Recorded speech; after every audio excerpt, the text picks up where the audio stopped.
Hi friends, welcome back to my channel Maha garden. இன்றைக்கி நம்ம பார்க்க போகிறது ரணகள்ளி. இந்த ரணகள்ளி வந்து ஒரு மூலிகை செடி.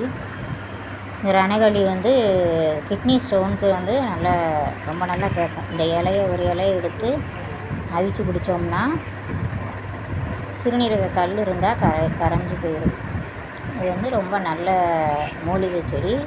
இது என்கிட்ட 2 செடி வச்சுருக்கேன். மாடியில் ஒரு செடி இருக்குது, கைப்பிடி சோறில் ஒரு செடி இருக்குது. 2 செடிகள் இருக்குது. அது பக்கத்துலேயே பட்ரோஸ் வச்சுருக்கேன். இது வந்து அந்த நுனியிலேருந்தே புது செடி வர ஆரம்பிக்கும்.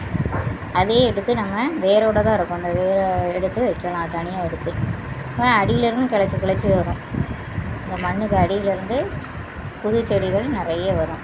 இது புதினா. அது பக்கத்துலேயே சின்ன தொட்டியில் தான் வச்சுருக்கேன். தண்ணி ஊற்றலைன்னா அது பாட்டு போகும், திருப்பியும் வந்துடும். இது பட்ரோஸு, வாடாமல்லி கலர் பட்ரோஸ். அப்புறம் இது வந்து சின்ன தொட்டியில் தான் இருக்குது புதினா. அதாவது இது தண்ணி ஊற்றலைன்னா என்றைக்கா மறந்துட்டோம்னா அப்படியே பட்டு போயிடும். திருப்பி அடியில் உள்ள வேர் வந்து திருப்பி வந்துக்கிட்டே இருக்கும் புதினா. பட்ரோஸ், வாடாமல்லி கலர் பட்ரோஸ் கொத்தா பூக்கும்போது ரொம்ப அழகாக இருக்கும். இது பக்கத்துலேயே பட்டன் ரோஸ் நிறைய மொட்டு வச்சுருக்கு. மொட்டு